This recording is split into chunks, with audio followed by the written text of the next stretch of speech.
दोस्तों आपको तो पता ही है कि भगवान शिव को देवों के देव महादेव कहा जाता है।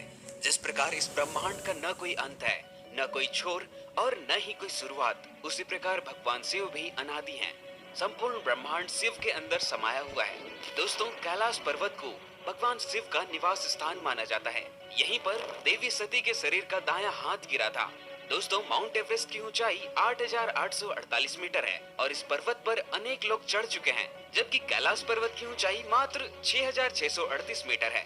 फिर भी इस पर्वत पर आज तक कोई नहीं चढ़ पाया है। दोस्तों आज हम इस वीडियो में कैलाश पर्वत से संबंधित ऐसे तमाम चीजों के बारे में जानेंगे जिन्हें वैज्ञानिक भी सुलझा नहीं पाए हैं।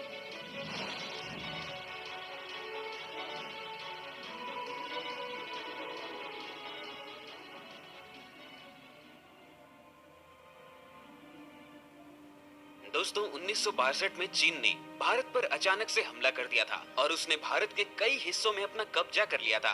कैलाश को भी उसने अपने हिस्से में कर लिया था।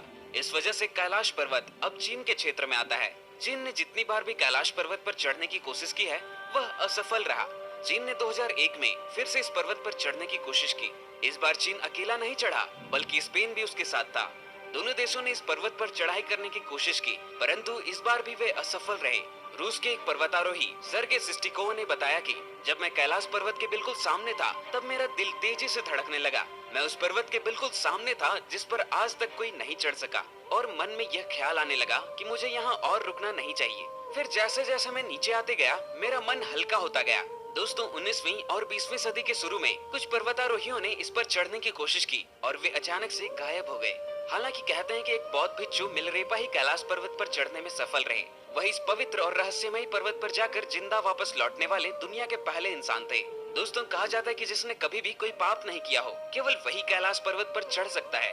दोस्तों कैलाश पर्वत पर उसके आसपास के वातावरण पर अध्ययन कर रहे वैज्ञानिक जार निकोलाई रोमनोव और उसकी टीम ने तिब्बत के मंदिरों में धर्म गुरुओं से मुलाकात की। उन्होंने बताया कि कैलाश पर्वत के चारों ओर एक अलौकिक शक्ति का प्रवाह होता है। कैलाश पर्वत पर दुनिया भर के वैज्ञानिकों ने रिसर्च की है। इस पर रिसर्च करने वाले वैज्ञानिकों ने कैलाश पर्वत पर चढ़ने को असंभव बताया है।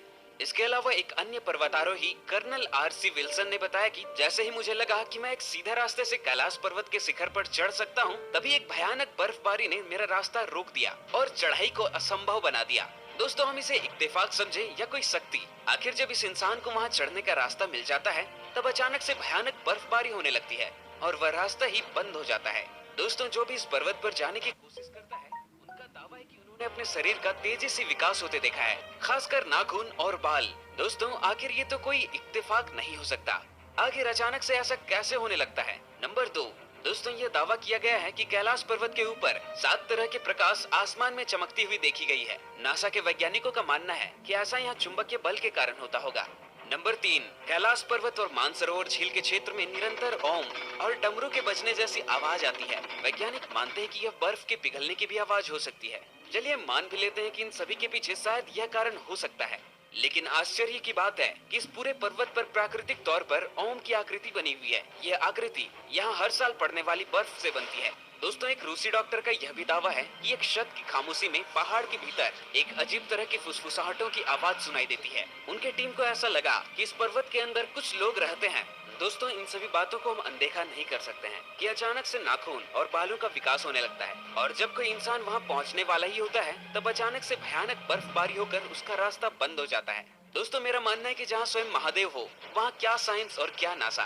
तो दोस्तों यही सब थे कैलाश पर्वत के कुछ अननोन सीक्रेट्स। और दोस्तों अगर आपको आज का ये वीडियो अच्छा लगा, हमें सपोर्ट करने के लिए हमारे चैनल को सब्सक्राइब जरूर करें।